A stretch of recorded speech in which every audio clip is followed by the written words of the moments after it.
श्री शिवाय नमस्तुभ्यं। हर हर महादेव। पंडित प्रदीप जी मिश्रा द्वारा श्री गौरी शंकर शिव महापुराण कथा कुरुद छत्तीसगढ़ में 16 मई से लेकर 22 मई 2024 तक चलेगी। ये 7 दिवसीय शिव महापुराण कथा है जो आस्था, फेसबुक और यूट्यूब के माध्यम से लाइव देखी जा सकती है। कथा का समय है 2 बजे से शाम को 5 बजे तक। आज 21 मई 2024 छठे दिन की कथा पूर्ण हो चुकी है। कथा में गुरुजी ने कुल 13 उपाय पत्र और उपयोगी जानकारियाँ दी है।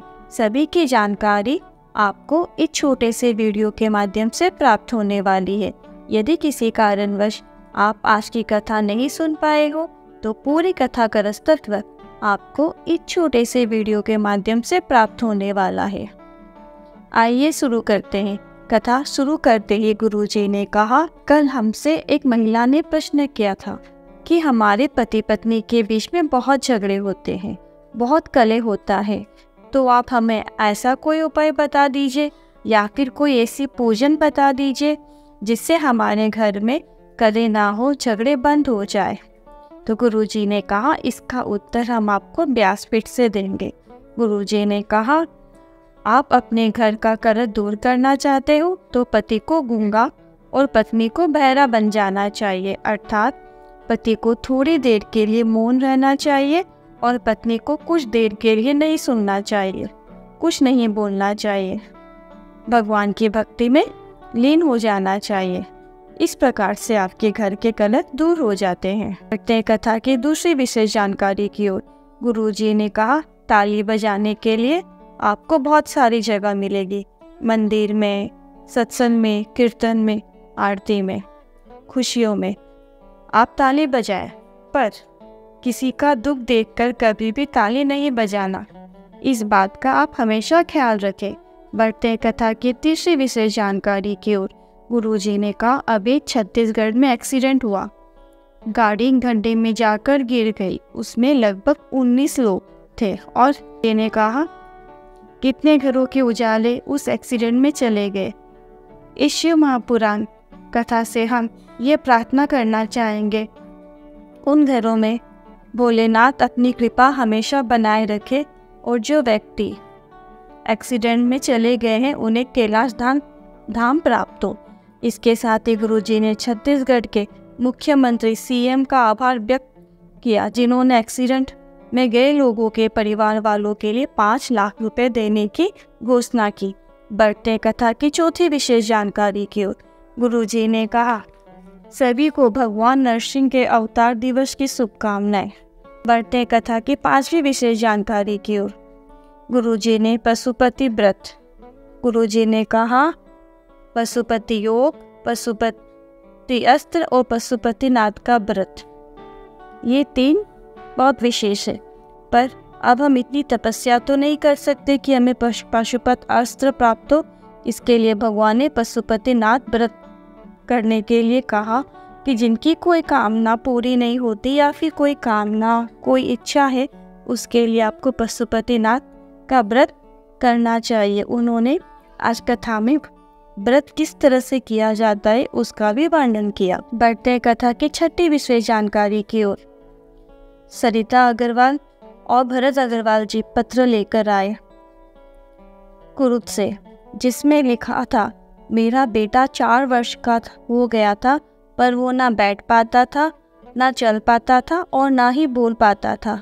कई जगह डॉक्टरों को दिखाया, फिजियोथेरेपी भी करवाई पर कहीं से कोई लाभ प्राप्त नहीं हुआ।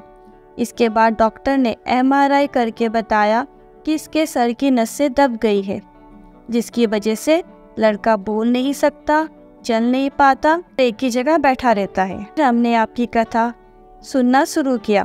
मैं रोज मंदिर जाती, शिवलिंग पर जल चढ़ाती और थोड़ा सा जल प्राप्त करके ले आती और बच्चे को पिलाना शुरू किया। रोज बाबा से प्रार्थना करके आती कि बाबा बच्चे को ठीक कर दो। 6 महीने मैंने ऐसे ही किया, जल चढ़ाना, और आज मेरा बेटा बैठने लगा है, चलने लगा है, बोलने लगा है और उसका स्कूल में एडमिशन भी हो गया है और वो स्कूल जाने लगा है। उसी का आभार व्यक्त करने के लिए मैं कथा पंडाल में आई हूँ। बढ़ते हैं कथा की 7वीं विशेष जानकारी की ओर। गुरुजी ने सभी से निवेदन किया। गुरुजी ने सबसे निवेदन करते हुए कहा, आप भोलेनाथ के मंदिर में भोलेनाथ की परीक्षा लेने के लिए मत जाइए कि मैं देखती हूँ भोलेनाथ मेरा कार्य करेंगे या नहीं, भोलेनाथ मुझे स्वीकारते हैं या नहीं, भोलेनाथ मेरी पूजन को सफल मनाएंगे या नहीं, या फिर भोलेनाथ सुनते हैं या नहीं। इस प्रकार से आपको कभी भी भोलेनाथ के मंदिर में जाकर भोलेनाथ की परीक्षा नहीं करनी चाहिए। पार्वती जी ने हमेशा भोलेनाथ की प्रतीक्षा की है।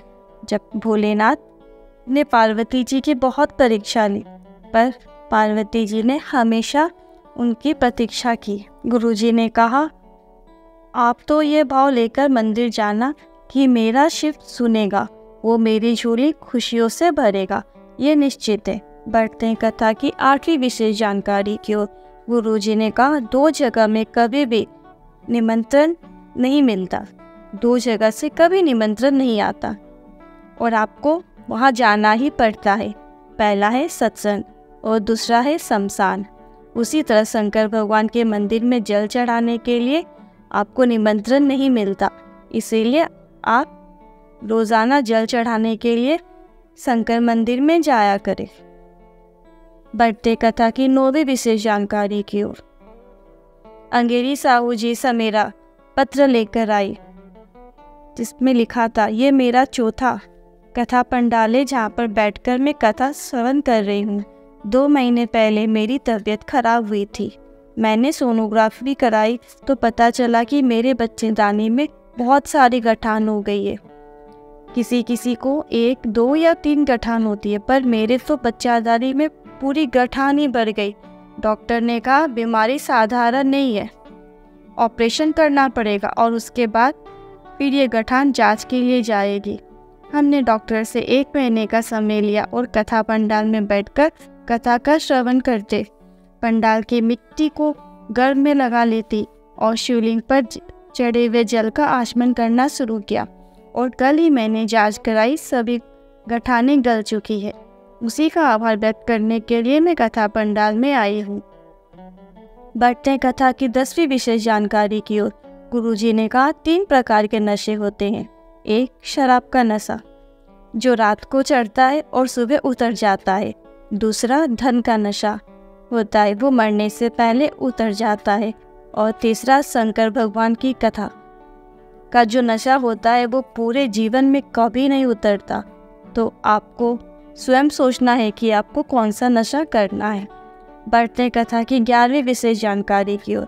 गुरुजी ने कहा, हमने आपसे पहले भी कहा है और आज फिर से कहना चाहेंगे, जब आप दवाई लो और अगर वो दवाई आपके शरीर में नहीं लगती तो जब भी आप औषधि या दवाई ले तो कुंतकेश्वर महादेव का नाम लेते हुए दवाई को खाना शुरू कर दीजिए। दवाइयाँ शरीर में लगने लगेगी और आपकी बीमारी शीघ्र अतिशीघ्र ठीक हो जाएगी। बढ़ते कथा की 12वीं विशेष जानकारी की ओर। शांतिबाई जी धमतेड़ी पत्र लेकर आई, जिसमें लिखा था, मेरा छोटा बेटा, मेरे 2 बच्चे हैं। मेरे छोटे बेटे के शरीर में सफ़ेद दाग, चर्म रोग हो गया था। डॉक्टर को दिखाया पर वो ठीक ही नहीं हो रहा था। हमने बहुत जगह दिखाए, बहुत पैसे भी लग गए, जगह जगह दिखाए पर कहीं से कोई आराम नहीं मिला। इसके बाद पहली कथा आपकी रायपुर में सुनी। वहाँ पर बाबा से प्रार्थना करी कि मेरा बेटा ठीक हो जाए और शिव महापुराण कथा के पंडाल की मिट्टी को लेकर आई और अपने बेटे के पूरे शरीर में लगा दिया और रोज़ 1 लोटा जल शिवलिंग पर अर्पित करना शुरू कर दिया। फिर हम सीहोर कुबेश्वर धाम जाकर वहाँ से रुद्राक्ष लेकर आए और रुद्राक्ष वाला जल शिवलिंग पर अर्पित करते और उसके बाद झेल कर लाकर अपने बेटे के पूरे शरीर में औषधि के रूप में लगाना शुरू किया। और हम बाबा की कृपा का क्या बखान करें, अभी तो मेरा बेटा 75% ठीक हो चुका है, 75% ठीक हो गया है, सिर्फ 25% ही बाकी है। उसी का आभार व्यक्त करने के लिए कथा पंडाल में आए हूँ। इसके बाद गुरुजी ने व्यासपीठ में बुलाकर औषधि के रूप में बेलपत्र प्रदान की। बढ़ते कथा की 13वीं विशेष जानकारी की ओर।